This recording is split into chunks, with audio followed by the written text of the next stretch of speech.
Buonasera ragazzi, ben arrivati su una nuova puntata del Calice Nero, Panarca. Oggi c'è una sorpresa su Instagram che non mi aspettavo. Ci stanno seguendo gli Antria, che salutiamo. Salutiamo Aborim, salutiamo Arrogat, salutiamo Buffa Valerio, Volt Lab. Oggi abbiamo un nome molto Ecco. molto interessante. Oggi abbiamo un nome che appunto andiamo sul versante Black Thrash Metal, Norvegia. Stiamo parlando di Sarke. Attiva 2009, oggi abbiamo il tastierista, appunto, Miss Anders, che è entrato, se non ricordo male, nel 2011. Allora, ragazzi, Welcome, fateci Anders. sapere se la diretta è su Facebook, perché ci sono stati dei problemi con StreamYard, quindi non sappiamo se la diretta è su Facebook. E se ci siete su Facebook, battete un colpo. Sembra Quindi, che c'è. vabbè, comunque Sì, scrivete c'è. se vedete su Facebook tutto. Mi sembra Allora, che c'è. prima di continuare, diciamo, e di far entrare il nostro ospite, vogliamo ricordarvi che ringraziamo il gruppo Facebook, a parte di Giampaolo Leo, che si chiama Metal Talks. Sì. Ringraziamo anche il gruppo Facebook americano Metal Heads Against Animal Cruelty and Neglect, che ci sta dando una mano a diffondere le puntate negli Stati Uniti. Quindi ringraziamo Ryan e tutti gli amici della combriccola bella che, diciamo, che si sta creando. E abbiamo fatto anche una compilation che va tutto in beneficenza. Il sito è sempre quello di Volt Lab, dove trovate anche il merch del Calice Nero, voltlab.it. Detto ciò, salutiamo tutti gli utenti su Instagram, su Facebook e su YouTube. Tra l'altro, il primo Facebook commento: non c'è. ciao Matteo, Graziano, come va? Super in hype, Sì. perché c'è il nostro carissimo Anders come io mi scordo sempre la pronuncia di questo gruppo, E Sark. Ok, Sark, quindi sì. so guys, please welcome in the show Mr. Anders from Sarke, that will enjoy the screen from 3, 2, 1, now. Hello Anders and welcome to Il Calice Nero. Hello, Anders. Ciao tutti e due. Thanks for having me. Ciao. Spero che in Norvegia il clima non sia così rigido di questo tempo, perché qua fa un po' più freddo di solito. Però dai, siamo metal. Poco, perfetto. Maestro, come sempre iniziamo la nostra diciamo prosopopea di commenti. Vogliamo dirvi a tutte le persone, dite roventi, scrivete nei commenti la vostra domanda personale al buon Anders, che sta rappresentando il gruppo. Noi siamo veramente carichissimi e fecissimi. Go maestro with the first question. Vai. Comunque funziona in Facebook. Ho visto. Matteo Così che ha sempre. commentato. Tutto bene. Ciao Matte, un abbraccio. Allora, Mr. Anders, puoi raccontarci i Sark all'interno dell'animo di chi vi ascolta? Come riuscite a creare un'arte sopraffina? Okay, so the question is about the one to Alan would express. It's from your side. So you joined the band later, but you're still one of the main guys. It's about the question is about the perspective of people that listen to Sarke and their artistic vision behind it. So how you guys approach to these, also to the development of sound and all this kind of situation related not only to the music but also to the part artistic to the band. Well, wow, that's a big one to start off. Well, to correct you, I am actually part of the founding members, because me and Thomas was really the first people that was involved in creating this thing back in 2008. I guess we started. Okay. And in the beginning, it was you know more like just following his Thomas, Sarke himself, following his just that vision, because he wrote everything already, like on the riffs. He writes the lyrics as well. And for me, it was more like being instructed by him, like in the beginning there. And it was kind of because I did some metal stuff, but mainly more like electronic and those kinds of things. But it was kind of a little bit conservative back then. He was like, okay, I just double the bass notes with the piano and to make that gong, and maybe a little bit of sort of horror-ish strings and things like this. And I followed his directions, and it became a really powerful first record. I can't really say too much about the lyrics because I don't write the lyrics, but I like the kind of you know, that kind of almost a little bit of tongue-in-cheek, if you guys understand what that means, like a little bit like Twisted, you know, Drunken Priest and all this kind of things. That I like it being a little bit more like 13 Candles, you know, like how do you say, it's like not very obvious, like the meanings and stuff. As it progressed, it's become very, very different, because now it's more like it's become my, let's say, sonic playground, if you will, because it's very, very open. Of course, up to a point, there's nothing on there that Sarke doesn't like. But you know, I tend to go a little bit over the top these days. I don't know if that answers any of your questions. Oh, okay. So, just in addition to this question the Maestro made, your development as an artist with this project. So, how you can describe your evolution in the project from 2008? Yeah, it was. I mean, it was basically the first real metal things I did, certainly as far as going live. And I think, you know, it's crazy enough. Our first gig was Wacken, which is insane in by itself. But so I kind of went on board thinking, oh, I guess this is what it is then. We're just going to be playing gigs for 10,000-15,000 people. Of course, that was not the case. But I think that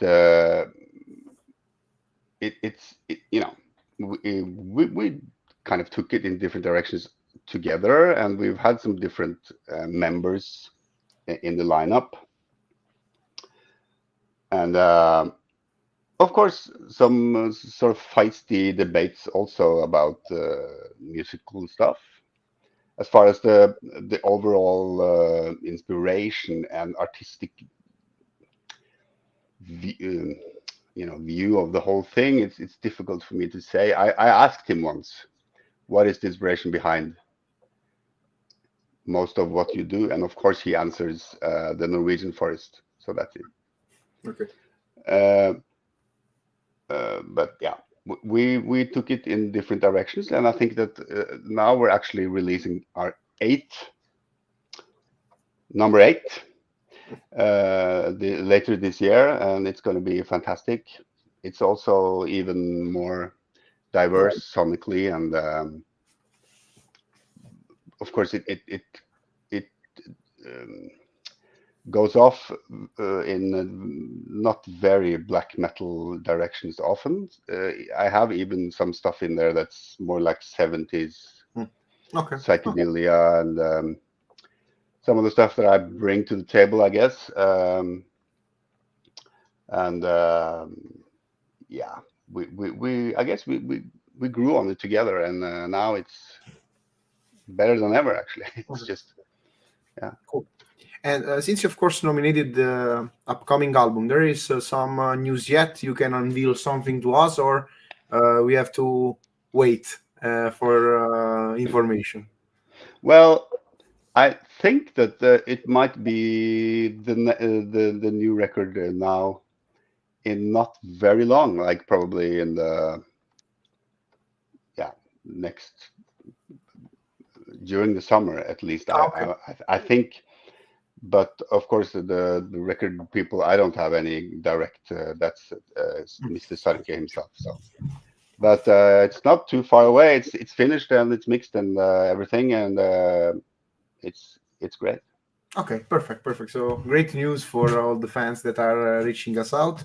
We also have some question on Instagram, but by the way, guys, a few moments of patience that we are going to do our translation time. So as you're aficionados of il Calice Nero, you know that this is the time that we will translate. Ok, praticamente ragazzi, un attimo solo che ho visto delle domande su Instagram, però ve li diciamo traduciamo a breve. Comunque, no, l'ho incollata qua. No, me l'ho vista, ce l'ho avanti. Comunque, okay. Super, inizia bomba, non si sanno ancora ovviamente i dettagli, quindi poi vi invitiamo a seguire le pagine ufficiali della band, ma da quanto ho capito il nuovo disco, l'8º, è in procinto di uscita in quest'estate, quindi mi raccomando, andate su Facebook, su Insta, dove vedete voi, e supportate la band. È una bella notizia che molti attendono con tanta, diciamo, con tanto entusiasmo, quindi si allontanerà dal classico concetto black metal, ci saranno delle influenze anche anni 70, ed è molto bella questa cosa perché sono molto curioso fondamentalmente del risultato finale. Per quanto concerne, si è detto tanto, si è detto un bel po' di cose, soprattutto sull'inizio della loro collaborazione, sul fatto che ovviamente lui, essendo entrato successivamente, le sue idee artistiche devono essere adattate a quelle del frontman, del mastermind del progetto. Però ovviamente non vi traduco proprio parola per parola, ma vi faccio un adattamento veloce in modo tale che comunque ve lo potete riseguire, perché la diretta rimarrà online. Però quello che si è fatto è una costante evoluzione, una costante interconnessione tra i musicisti, e soprattutto all'inizio, che ovviamente non era così avvezzo Anders a un progetto metal. Ci ha raccontato che la prima esperienza di live è stata al Wacken, per dire, un inizio col botto, e comunque non sapeva neanche cosa aspettarsi, perché comunque era un progetto diverso. Lui ha fatto sempre roba un po' più sull'elettronica e si è adattato, diciamo, in modo nuovo a questo progetto. Infatti questo è il primo progetto metal, diciamo, chiamiamolo serio, ma per fare intendere, il primo progetto metal vero che ha partecipato, e parla molto anche dell'artisticità, dell'interconnessione tra i musicisti, tra loro due, che sono i membri fondatori dal 2008 fondamentalmente. E quello che ovviamente lui non fa è la scrittura delle liriche, dei testi, e comunque sono tutti compito di Sarke, no? Però è bello anche il fatto che ci parlava di come si è evoluto il loro rapporto artistico, la loro volontà di creare insieme, finché poi sul tavolo si portano diverse influenze. Quindi, proprio ricollegandoci all'8º disco che uscirà a breve, ci saranno anche molte cose diverse dal solito. Quindi per questo è molto bello quando proprio c'è i musicisti che sono coinvolti nel progetto, e non si tratta solo di uno che scrive e gli altri che eseguono, ma tutta una sorta di sinergia, che sicuramente l'album senza i vari musicisti singoli non uscirà. Poi ovviamente ci sono sempre stati cambi di formazione, ma loro sono stati i principali. Ok, c'è stato un domanda, a parte gli altri che mi guardo che dovessero aprire i token. Sì, allo Slaughter, mi sa. Esatto. Tra l'altro bel locale, salutiamo anche i proprietari dello Slaughter Club. C'è una domanda da Haborin Black Drummer, che adesso traduco. La metto a schermo così è più bellina. So, the next question is from our user friend Haborin Drummer. He's asked, how was working with the Nocturno Occulto? Minchia. Yeah. That's another thing. I sort of was trying to follow you when you were speaking, and you know that Nocturno is by all means a mastermind by and on of himself. But in this project, the mastermind is Thomas, the guy who actually plays bass live, but in the studio he usually plays the drums as well. Okay. When it comes to working with Ted, Mr. Nocturno, it's I mean, it's a very sort of powerful, and it's a very quick process. It goes, you know, like of course there is adjustments like rhythmically and sonically and all these kind of things. So it's still a pain doing the vocals, but I think that he has a very, very natural way of approaching that thing, and for him and for us, it's much better to dish out something pretty like rapidly and trying to work with that, because it's definitely not like weeks of vocal. It's very straightforward, and you know, it was like when I met him, it was kind of strange, because you all hear these stories about the metal people being this and this, and you almost have the feeling that this weird guy is going to come down from the mountains and you know, talk to you, and but it was just so instantly just great and easy and natural, and we had a great time when we were traveling, and we did some gigs both in Europe and in America, and yeah, we had some good clean fun on the road, and it's still you know, sometimes it's a little bit, you know, pinch my arm moments when you know, when the wind hits right and you get this tornado with the smoke and the mountains in the background, you know, all these kind of moments, we've had them, and it's great. It adds to the overall atmosphere. Okay, cool. So, because of course, as our outsider of the project, don't see these inside things, so don't see the things that appear in behind. So when you say about having the right chemistry with an artist, so in working together, it's good, because everything you are on, let's say, in the private part can be unleashed in the public, so the connection is better. 1,000 times I see band where they are composed by like session men, they only play and stop. When you see people and you have a clear fun with him, in good interaction, you can tell about the whole process, not only the performing but also the composing. Even in some ascetic place like a recording studio, that you have to do only one thing, you have stricter time, and you have to deal with the recording process. Having that right chemistry, I think that it's great to also to tell to the people a little bit behind the scenes, you know, as a vibe. So for this, great to know. Definitely. Okay. It's also been a different process. Like I see some people, you know, it's big. I mean, ever since the first time, you know, I played something with some of my friends when I was 15 and in some basement, and that's the thing. When you do that, you instantly know that you can't fake this. You know, this is the most important thing in the world, except the obvious things, and it's just, you know, it's just this for the rest of my life. This is what I'm going to be doing.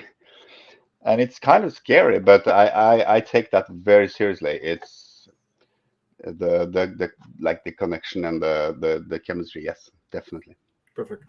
Ok, prima di andare avanti, ragazzi, come sempre ricordiamo che le traduzioni che facciamo sono adattamenti, perché noi vorremmo stare qui ovviamente a fare più domande al nostro ospite, quindi se non dico parola per parola non vi arrabbiate. In ogni caso si è parlato, per quanto riguarda la domanda di Abbonati Drummer, e lo ringraziamo, e non so perché mi vedo due volte anch'io, vabbè, mi vedo due volte su Instagram, però non fa niente. Comunque abbiamo parlato si parla molto spesso della chimica tra i membri del gruppo, e lui nella sua esperienza con Nocturno Occulto parla proprio di questa di un'iniziale scetticità, che comunque legata comunque agli stereotipi. Lui parla proprio del ragazzo metallaro che viene dalla montagna, insomma. Però effettivamente lui si è trovato molto bene in qualsiasi tipologia di diciamo di collaborazione che hanno fatto, da qualsiasi, diciamo, lato, ecco. Hanno poi viaggiato in America, sono andati in Europa insieme, però comunque la loro esperienza insieme è stata molto positiva, Infatti dicevo prima, quello che si avverte molto spesso è proprio il legame che c'è tra i musicisti. Quante volte ci è capitato di vedere un gruppo anche tecnicamente molto valido, ma che comunque non dava quella sensazione di famiglia, di passione. Mi è capitato, per esempio, a me, nomino un gruppo a caso, per esempio a me è capitato con i Pestilence, per esempio, non è che mi sono piaciuti tantissimo, però poi l'abbiamo incontrati nel programma e ci hanno dato un'altra impressione, quindi anche sempre della, diciamo, come si cattura il momento. Però lui parla molto spesso proprio di un sano divertimento, dice proprio in inglese, e poi fa una metafora molto bella che mi è piaciuta, quella di avere il vento dalla parte giusta e la tempesta, il tornado che scassa tutto praticamente. Mi è piaciuta molto questa metafora, però ribadiamo questa cosa, alla fine quello che poi spinge lui stesso a suonare è l'amore per la musica, e quindi anche il fatto di farlo serio. Dice da quando avevo 15 anni in una piccola sala prove suonavo, volevo fare questa cosa, e quindi questo fatto mi fa vivere questa musica in una certa maniera, questo ho capito. E quindi è bello vedere che comunque, nonostante il curriculum, il pedigree, chiamatelo come volete, l'esperienza di un musicista, si guardano ancora queste cose. Quindi anche per tutti i ragazzi che magari stanno ascoltando la diretta con noi, magari pensano che magari gruppi più avviati possono avere dei sentimenti diversi nei confronti della musica e anche di approccio, vedete che non sempre è così, perché comunque c'è anche chi ha mette queste cose al primo posto, perché è importante anche questo, anche in un'epoca di cambiamento come questa cosa qua. Questo l'ho aggiunto io.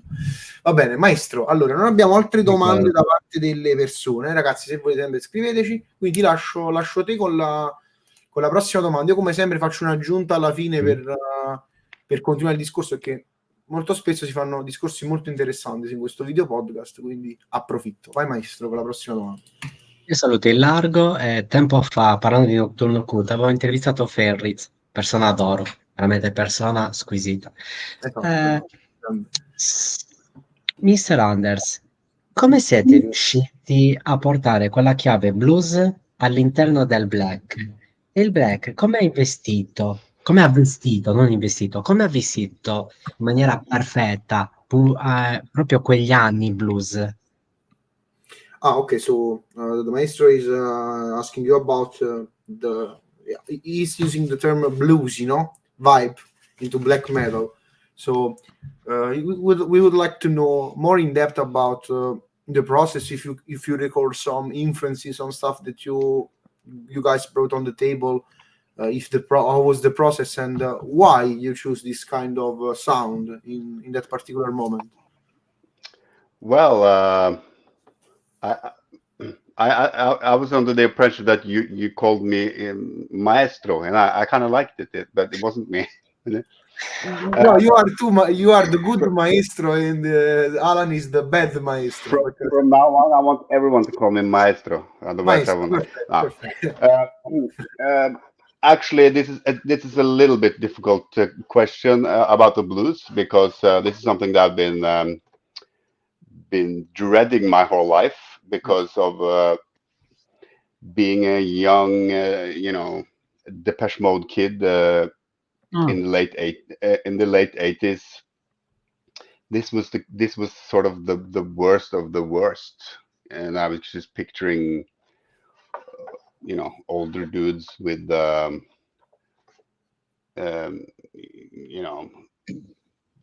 kind of approach to life, that sort of blues thing.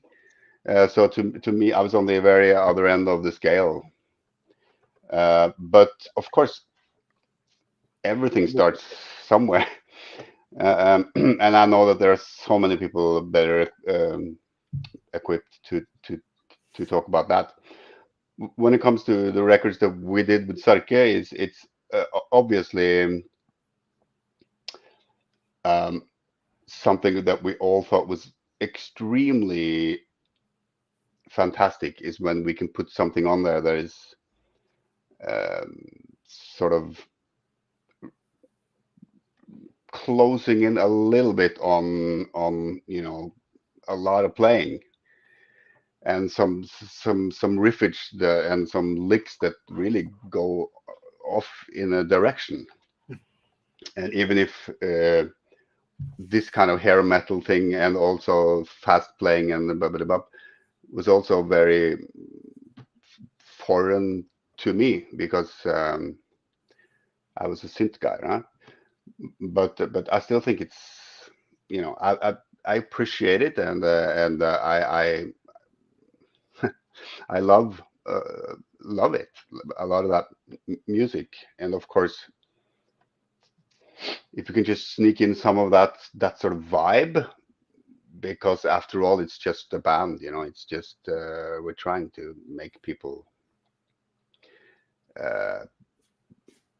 move or think or you know, bang their head or whatever, but it has to have some diversity, and I think that's cool. And also the thing that's closer to my heart, more like the post-punkish things, and the you know, not goth, but you know, like repetitive electronic music, like you know, what they call kraut, you know, the German stuff from the late 70s and stuff like that.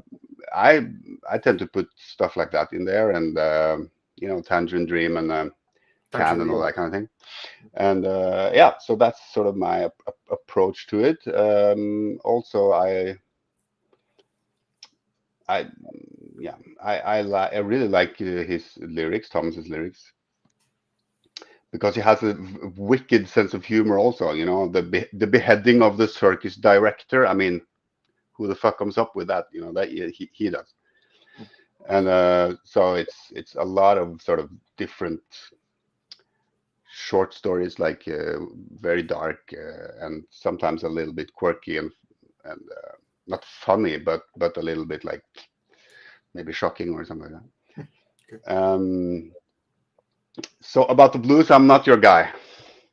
Okay, but yeah. By the way, your point of view is really interesting, because let me ask you the next question that maybe I steal from the Alan, the cattivo maestro here. So please, Alan, don't kill me. The maestro. Yeah, the maestro. By the way, it's nowadays it's really common to have people that listen to extreme metal, post-punk, and like this. But back in the days was different, because I'm a guy that listened to, from the Cannibal Corpse to Depeche Mode to, I don't know, Caliban, che il maestro odia. The maestro hates that group, but I love it. I don't know. I listen what I like, but back in the days was really like sectorial, the music, you know. So my question is, it's a digression, but I'm still really curious about. Also, because you named the Tangerine Dream, and you sure know that Edgar Fransce played with Mayhem in Death Crash. So it was. I think it was always a connection between the two words. I don't know why. Yes. Yes. I would like to ask you, make a step back. What are your first steps as a musician? Can you please tell us your origin as an artist? Because I'm really curious about what you brought you into this world. Because everyone have one thing and one click of the answer. Okay, I want to play music. I want to play this kind of music, this instrument, etc. So what are your like background in that sense? Yeah, it's I mean, it's probably a sort of generic story in that sense. I started playing drums, you know, like classical, you know, the marching band, the thing. Okay. And I had the piano lessons and that. But when I got my first synthesizer and I started exploring that, was when I kind of, and I really loved a lot of the 80s pop stuff. But it was not until the first time I heard Depeche Mode that's when everything just came together. Because it was dark, and it was like it was catchy, and it was very sort of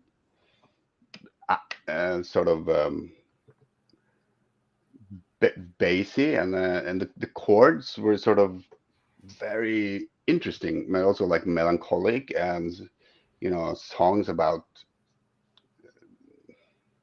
you know, sex, and I don't know, it was just it's very dark, it's just a question of time before they get you and all this kind of thing. That was the first tracks I heard. I was like, that's very, really? And so that became almost like an obsession for me. Like I said, being a kid here in Norway in 88 with a leather coat and mascara, it wasn't really that easy. The people looked at me like I was a little bit, who does he think he is? But to me, it was so important to me that I just wanted to give that sort of a vibe, and I think that's what changed my whole perspective is that band. Of course, it's a very, very long story because I've been into jazz music, like playing jazz piano and stuff. I also did many years of extremely progressive drumming. Released 3 albums with a band called Sut, which is like super extreme sort of jazz, Balkan metal kind of thing. So we did a lot of that, and it was really fun. I mean, the metal thing was with Thomas. The first record I did was back in 2000. A record with a band called Senza Anima, synthetic. It actually won the Grammys here in Norway in 2000, which was like a good flying start for me. And that was some of the same guys, Thomas and those people. What were your connection with metal? So what because here in Italy, kind of the scene are interconnected together, but we also with other artists, they say about Norway, but North Europe in general. Your first connection with metal. So you are, of course, I don't know, it's dark wave, it's the term, but dark wave-ish synth guy. But of course, Norway is a big metal scene. So what were your point of connection? You did jazz. Well, that's part of the reason.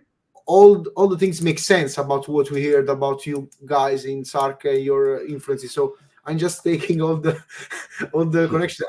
For this reason they play like this in that. So it's great. So yeah, again, like I said, it's one of the reasons that I thought was like, I would love to come on your show, but back in the day when all these sort of extreme things were happening here in Norway, I was looking at that from a distance, really.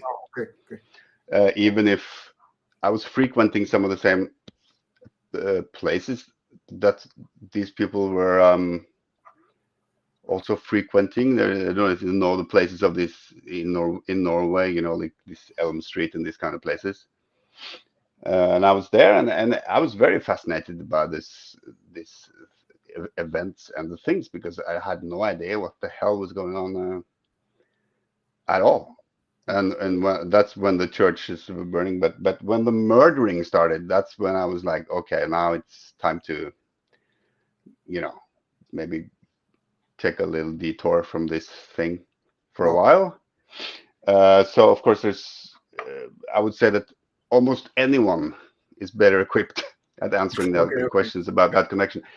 But what happened was that I can talk about like the way that it sort of grew on me and later in life, because I also, a couple of years after we did the first Sarke records, I started playing with Satyricon, and I have done that since then, like for 15 years. Okay, so of course we've been touring the world with them, and of course met a lot of people, and I sort of now actually I'm a little bit like almost regretting that I was not a part of this this scene earlier, because it seemed to be, I seem to be missing out a little bit now. Okay, perfect. By the way, I will try to compact all the information for the translation time, because Good luck to do this. By the way, we also got Frost. Our first year was a really great interview. Ti ricordi Alan con Frost? Bellissima intervista. Poi magari, ne parliamo dopo. Mezz'ora dopo poi ho fatto l'intervista. Vabbè. Sì. Maybe later we will share with Anders our experience with Frost, which was really great. Allora, you can't do much better when you have a black metal show, no? Yeah, but not because it was great. It was a good experience, but we cannot expect like kindness about him, because it was like, no, I can do only half an hour. And when we started to do the interview, he said, okay, I don't care, I want to continue. So it was great, because he really felt the vibe. So because we try to conduct this video podcast, because we are musicians and fans of this music, and we would like to stay together and have a talk. It's kind of like be in a pub, but in distance. So we try to keep very informal. So we hope this kind of vibe is good also for the people that come as guests. So for this reason, we try to be cordial, but it's like us. I'm so sorry about my daughter's Hello Kitty tent in the background, but that's just the way it goes. No, we had we had Sinister, we have Andre for Sinister, we had some Gumball and some cartoons in the background. So esatto. So cartoons are true, no problem. Okay. Allora, praticamente, ragazzi, allora, a parte che allora dice Buffa Valerio, che ricordi l'intervista con Frost, ragazzi? Lo diciamo, lascia stare. Ve la potete guardare su YouTube, perché il buon Graziano, ti ricordi? C'era mezz'ora, però mezz'ora che non prendeva il telefono. Poi è diventato 2 ore quella intervista. A proposito di vecchie interviste, ragazzi, sul canale del Calice Nero trovate le puntate divise in stagioni, più o meno, quindi puntate del primo anno, del secondo anno, eccetera, perché stiamo dal 2021. Perché gli altri, vabbè, i possessed, dai, continuiamo. Valerio, magari dopo, perché fammi tradurre cosa ha detto Anders. Vai. Non finiamo più. Però comunque, ecco, mi fa piacere che le persone ci seguono da tanto tempo. Ovviamente scusatemi se io personalmente sono così poco presente, però ringraziamo tutti gli altri collaboratori del canale che stanno comunque sopperendo alla mia mancanza di presenza, però come vedete, quando ci sto mi fa piacere venire in diretta con voi. Allora, vedete, Graziano appunto il 3 con i Pirexia. Esatto. Poi tra poco, vabbè. Comunque abbiamo fatto un bellissimo non ridere, maestro, lo so che so brutto, però non ridere. Abbiamo fatto sul background musicale di Anders, che comunque condivido, perché pure io sono nato dal post-punk, dal punk, insomma, da quella parte lì. E praticamente è bello come una persona viva dall'interno, ma sia anche esterna, perché poi abbiamo parlato tutte le sue influenze musicali, inizia a suonare la batteria più a livello di tipo bandiste, quindi marching, poi è passato ai synth, ha suonato anche jazz, qualcosa di più progressivo, e ha vissuto comunque il gruppo principale sono stati Depeche Mode, quindi perché tra l'altro sono un gruppo della Madonna, vorrei dire, e da qui poi comunque ha avuto una connessione indiretta inizialmente con la scena estrema norvegese. Comunque in quegli anni parla ovviamente degli episodi delle chiese bruciate, eccetera, e si è ritirato indietro quando appunto la situazione è diventata più estrema, pentendosene, perché poi attraverso la sua esperienza con i Satyricon, che poi ne parleremo dopo, ha fatto sì che ci fosse una sorta di, diciamo, di ripensamento, perché non ho fatto parte di questa cosa prima. Però effettivamente, come ho detto lui, tutte le sue esperienze, le sue influenze ci fanno capire la sua musica da dove arriva e perché si è sviluppata in questa maniera. È come mettere i pezzi di un puzzle praticamente. Quindi noi qua stiamo vivendo dall'interno questa bellissima esperienza musicale e anche un bagaglio musicale incredibile, perché comunque gli studi che ha fatto sono anche mirati, dal synth alla tastiera, batteria, insomma roba esagerata. E per quanto riguarda invece la domanda che hai fatto sul blues, maestro, io te la sintetizzo un poco, perché praticamente lui dice che non è il ragazzo che può parlare di questa cosa, però quello che ha sottolineato è tutta l'artisticità e tutto il bagaglio di influenze che si mettono sul tavolo. Ripeto, sto sintetizzando un poco per evitare di perdere Sì, sì. troppo tempo. Però si ritorna sempre alla questione del, diciamo, del synth, dei Depeche Mode, che quella è la sua influenza principale.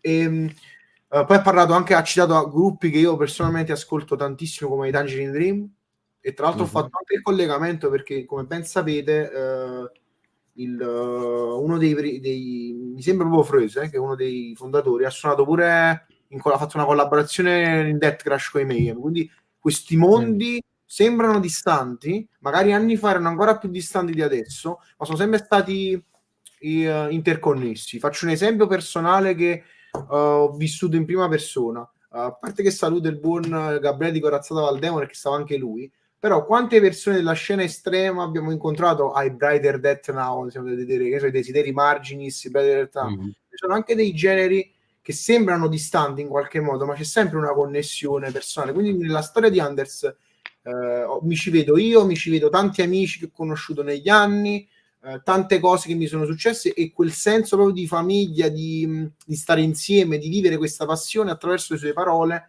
mi ha fatto ricordare tante cose che comunque sono parte anche dello spirito di questo canale, che vuole essere comunque in qualche modo una sorta di inclusione, diciamo, di generi che comunque, nonostante la loro diversità, facciano parte della sfera estrema. Quindi, detto ciò, ovviamente non ho fatto una traduzione letterale di tutto, ma non vi preoccupate che la puntata arrivare in diretta dopo, quindi ve la potete vedere di nuovo. Ok. Se ci sono altre domande, vabbè, ci sono le persone che ricordano le puntate. Maestro, Alan, non maestro. Saluto Sara Bellini di Ecate Edizioni. Un abbraccio, Sara. Scando e Ecate, i nostri nuovi seguaci. Esatto. Anders, vorrei chiederti una cosa. Secondo te, il mondo dell'elettronica come riesce ad abbracciare il black metal, quella parte più oscura e nera, e allo stesso tempo senza perdere quel marchio di avvicinamento dalla vecchia scuola, quindi a vecchi ascoltatori, a quelli nuovi? Okay, it's about basically the question is about the connection between electronic music and black metal music and the comparison during the years. So, since you partially answered this question before, Alan would like to ask you the difference between like the new school guys, the old school guys, and this like exchange of like scenes, because we know that, as I said before during my interpretation, translation, whatever you want to call. I literally, even if some years ago, the two scenes were like separated, no? But growing up and attending concerts, meeting people, I know that those two scenes are in a way connected between each other.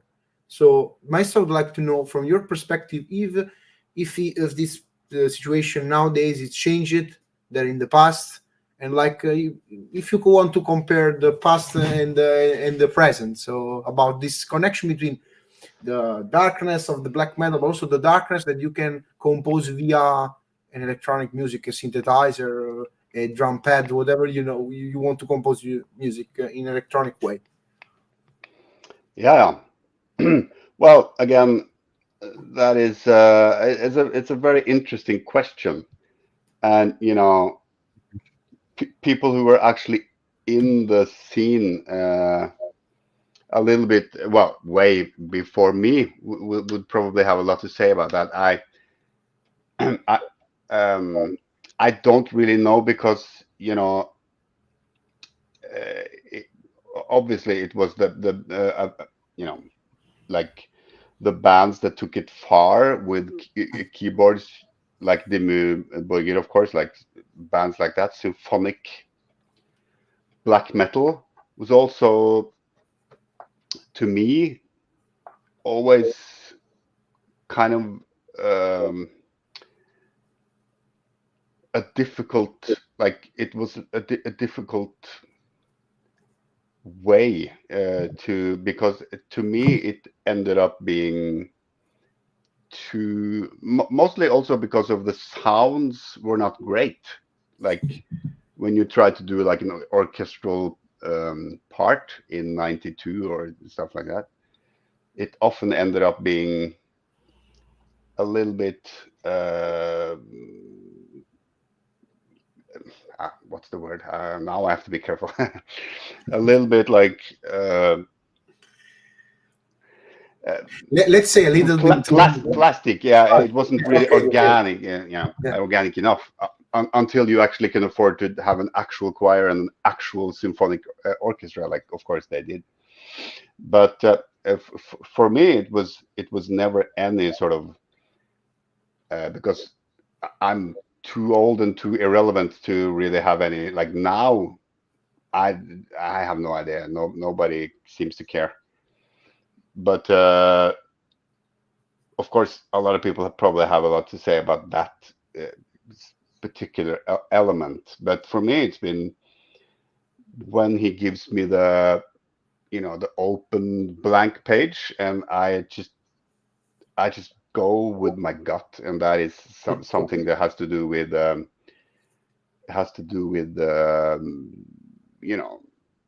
dark, because when you say dark wave, that's also a new thing, right? So to me, dark wave isn't really anything. To me, it's just some young people now trying to sound like we tried to sound like 30 years ago. Of course, I love a lot of it, but it's not really a thing. Like it's like listening to punk music now. It's like what? It's totally different thing than the exactly. origin. Yeah. So that, but yeah, that sort of edgy yet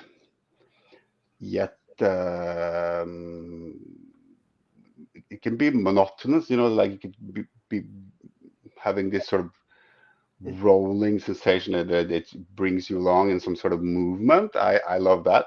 Like before mentioned, like Tangerine and stuff like that. This is very based on arpeggios and just simple patterns that evolve over time. Of course, with Sarke, it's much sort of more based on songs. We're not really taking it to the horizons like that. But what I love about it is that he gives me almost complete freedom, and I just love coming up with the parts, and because this is also a big topic, which is a too big topic to really start something here. But when it comes to composition, like real composition, when you are a composer, you have, because there's a reason why people don't paint pictures together. It's what is with music is weird, because a lot of people have to make this thing together, which is, it would be absurd just to paint a picture together. But somehow it's one part, and then for me to make it to give it some sort of logic composition wise is something I love, because then I really have to twist my brain, because like black metal, like most black metal, it doesn't really have a tonal center. You're here, and then you're 1/2 step down, and then you're 2 steps up, and then blah, blah, blah. So basically all 12 notes are equal. Like the guys back in the early 20th century, like Alban Bergen, Stockhausen, and the German composers like that. So for me to start to sort of create the harmonies that connect these pieces together is what I think is really interesting, and it's a challenge that I take willingly. Okay, perfect. So really interesting point of view about that connection. Yeah, sure. It's also, this is a good episode too, because I'm thinking about thousands of questions, but I'm also watching the running time of the interview. So sadly, maybe next time we can have more in-depth conversation about that side too, because it's great when we can talk about this and just make like in-depth conversation about the composition, also your opinion and your side about the painters compared to the bands. Yeah, it's a great thing that let me think. So I will, I feel like I have to I have to twist my mind later, just because I was really hit by that sentence. Yeah. By the way, 1,000 things cross my mind, but I have to translate a little bit what we said, and then we jump with the next question. Just do not be carried away as much, because I try to translate by memory, so I do not write. Exactly. Sorry. I have the pen also for faction, only for faction. I don't use it. Ok, ragazzi, veramente assurda questa conversazione. Grazie ad Anders per questi spunti incredibili. Veramente ha fatto una comparazione incredibile, cioè veramente mo mi alzo che c'ho la testa tipo esplosa. Ha detto la questione dell'elettronica col black metal, ovviamente lui è uno degli esponenti che può anche parlare meno di questa cosa, perché non era dall'inizio, perché comunque è stata un'evoluzione molto forte in questo senso. L'elettronica che sia in elementi sinfonici, lo so che a te non piacciono, ma lui ha citato per esempio i Dimmu Borgir, che come tutte le produzioni sinfoniche dei vecchi anni 90 suonano un po' plastiche, e quindi lui parla anche di un'evoluzione in questo senso tecnologica, in questo senso ha parlato anche di questa cosa. Io prima ho citato il dark wave che lui ha recitato, che dice vabbè, però alla fine per me questa parola, dice lui, non significa nulla, perché alla fine fanno quello che si faceva 30 anni fa, ossia combinare entrambi gli elementi dei due, diciamo, schieramenti, che siano l'estremo nella musica elettronica, in maniera diversa. Effettivamente anche questo è vero. Però la cosa che dice è la differenza in questo senso artistica è tra un pittore che dipinge un quadro da solo ed una band che molto spesso dipinge insieme, che è una minchia. Una metafora che alziamo le mani, perché effettivamente questa differenza tra le cose. Lui parla molto dello stomaco, quindi lui che si sente molto, non lo so, guidato da questa sensazione di lui parla di cazzo proprio dello stomaco, e quindi parla proprio di avere uno spazio libero che può utilizzare in maniera compositiva. Il suo approccio parla sulla musica elettronica.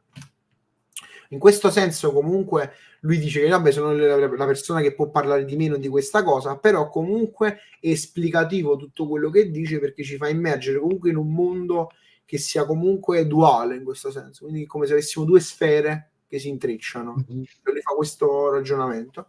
Mi è piaciuto molto, perché è anche un modo in cui compongo anch'io con i ragazzi del gruppo mio, che è quello proprio di iniziare a farci colpire dalla sensazione, dallo stomaco, in questo senso.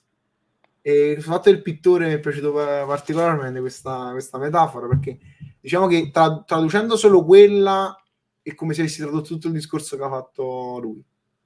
Quindi ovviamente purtroppo il tempo che abbiamo a disposizione è poco, però sarebbe molto anche bello faremo seconda parte sicuramente. Sì, a parte la seconda parte, ma parlare della composizione di tutta questa parte che spesso viene un po' sottovalutata sia nelle interviste che magari dalle persone stesse. Comunque quello che ci colpisce della musica in questo caso, ok Sarke, però in generale è quello che ci arriva, e quello che ci arriva, come viene fatto, che molto spesso sono anche dei processi che non si spiegano, perché molto spesso sono anche sensazioni, istinti in questo senso.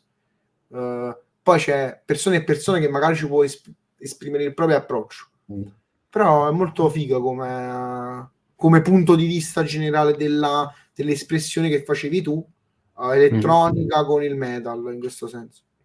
Infatti mi vengono in mente che non è la persona da chiedere, ma secondo me è la persona perfetta a cui chiedere questa cosa. Infatti mi vengono in mente The Maldoror Collective.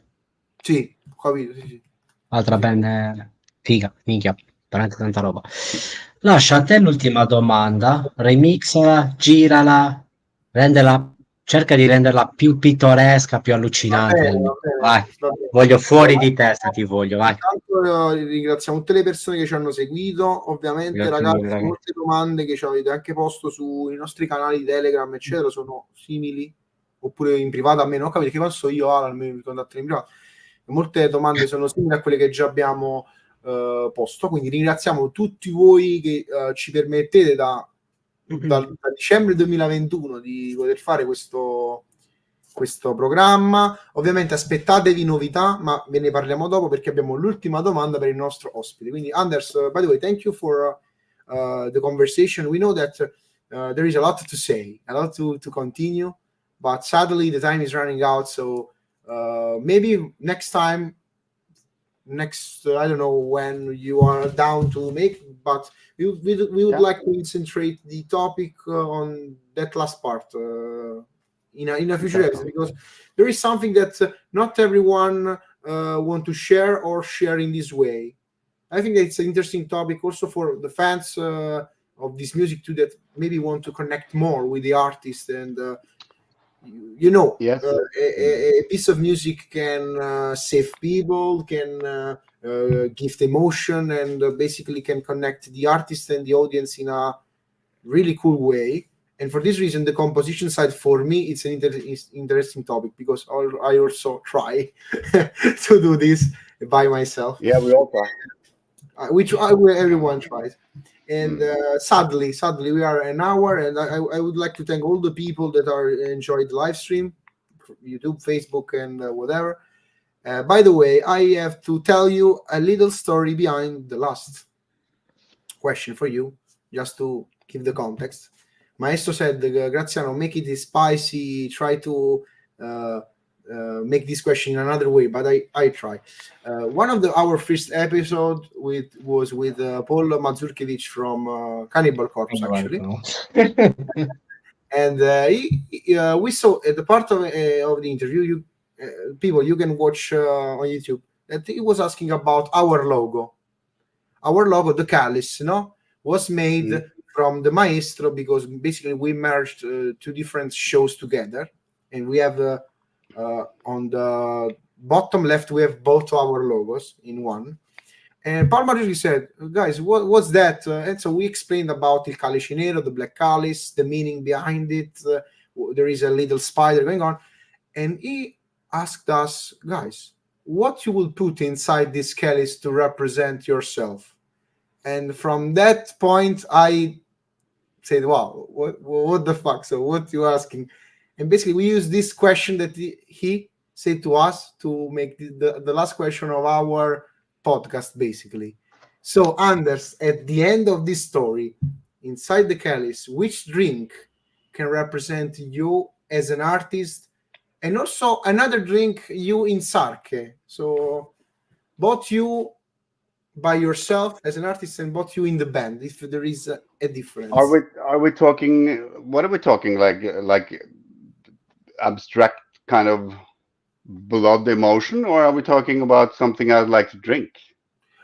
Basically, in those 2 years, we had all kind of questions. Someone said water, someone said milk, someone said really meaningful, like abstract thing that I don't remember. Someone collapsed drunk during the interview. I remember with Sentinex. Maestro remembered the interview that basically collapsed himself, and we ended the episode.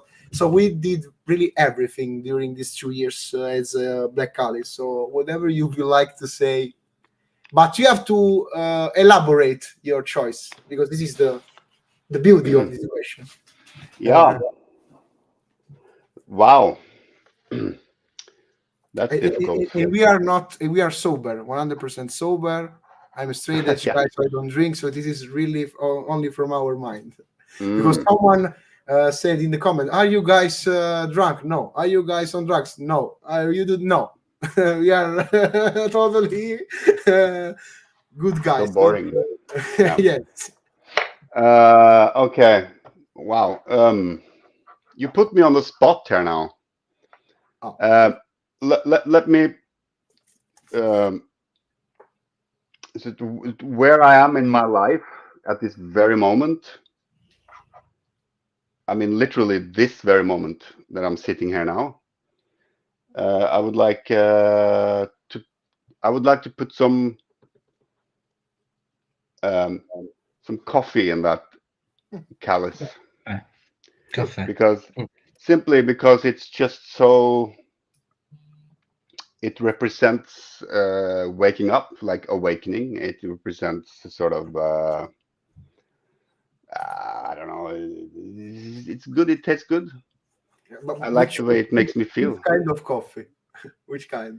You know, It's a tricky question because I'm from neighbors, so after I became half Italian, it's very difficult for me to I would like just a very strong, tiny little espresso in there, and that's my story, and I'm sticking to that. Okay, it's great because, of course, the fact that the coffee is like awakening. It's another huge like metaphor. It's great. Yeah, I'm really happy about that. We had some other guys said coffee, but not in this let me say philosophical way. So it's great. I mean, I could have went a totally different way with this because you know, different drinks give you different emotions. And if I were to have a big black Calice of really like a nice chilled Jack Daniels, I would feel totally different. But I think enough is enough, and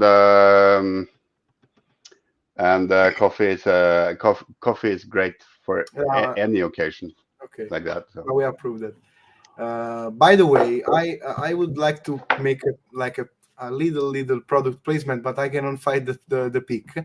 But anyway, Anders, since of course it's the really last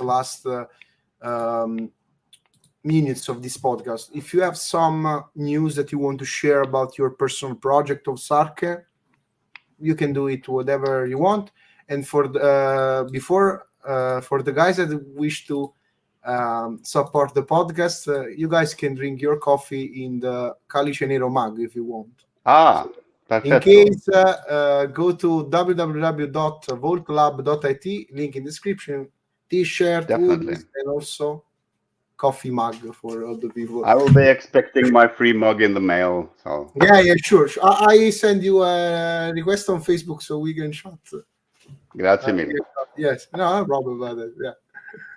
Okay, so the new record is coming on in the summer, but if you have news, maybe. Well, you know, that's the thing. I think people just gotta pay attention to the web and the Facebook, because I can say as much as it's gonna be epic. Okay, great. And it's different, and it's I mean, what can I say?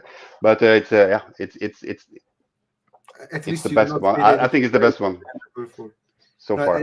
I would say at least you not say there's all the metal bands say, oh, it's more powerful than before. No, it's different. So it's not. I don't know. It's powerful in its own way, but it's not. Okay. It's not faster or harder. No, it's not. No. Okay. So it's it's more like diversity and all kinds of.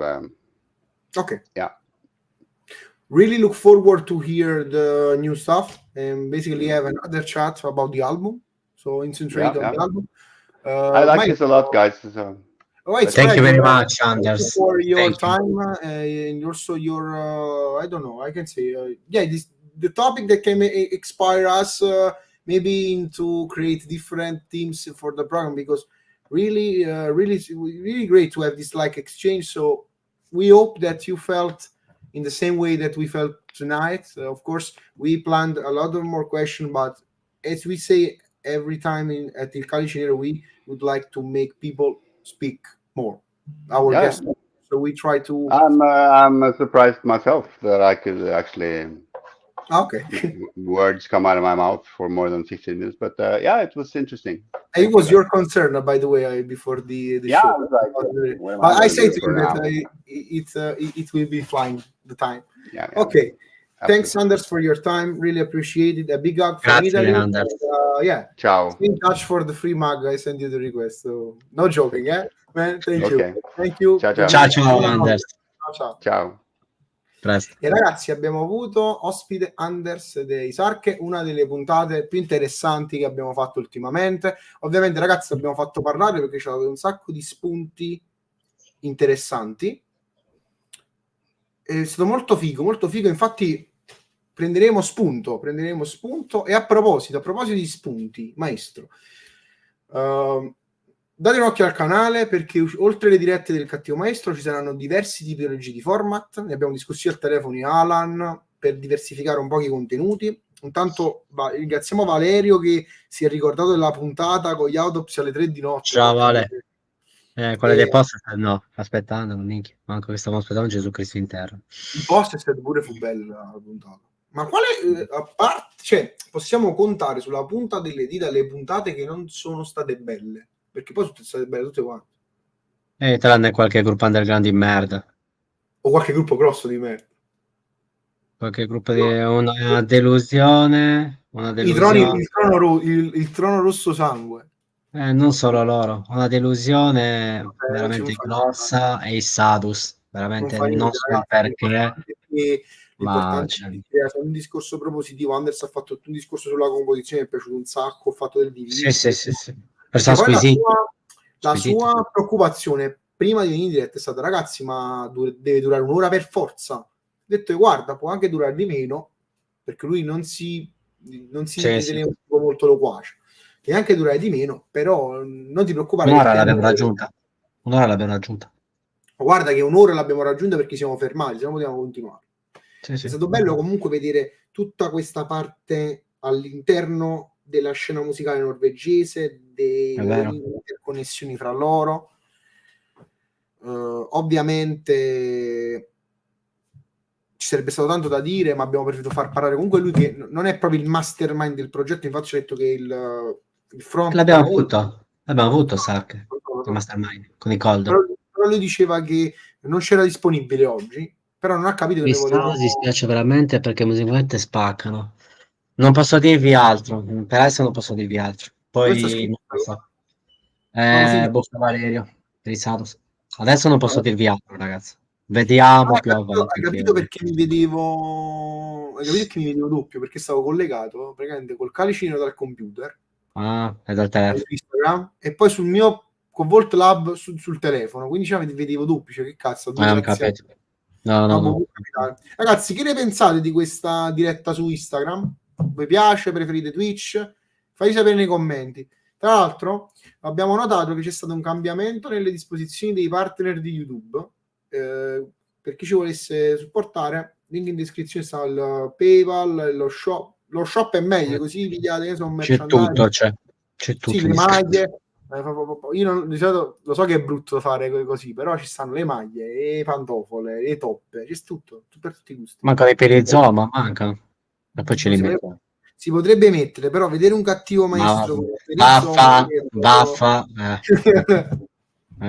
Ragazzi, se avete altre domande potete scriverci. Per quanto riguarda le band, molti stanno scrivendo a me in privato. Io voglio solo dire questa cosa: preferisco dare la palla a Cattivo Maestro, perché Cattivo Maestro è quello che organizza il calendario, ognuno ha i suoi ruoli, come giusto che sia. Però se rispondono anche a volte. Quindi per quanto riguarda le band, contattate lui, il Cattivo Maestro, contattatelo e vi apriamo la partecipazione, ragazzi, è aperta a tutti, a prescindere da... No, aspetta, fai quasi tutti, perché ci sono certi che... Vabbè, poi valutiamo, però diciamo che è aperto a tutti. Poi, se siete come ragazzi dei Sunken Single che volete pubblicare il vostro videoclip sul canale del Calice Nero, là dovete contattare me, che là me lo vedo io.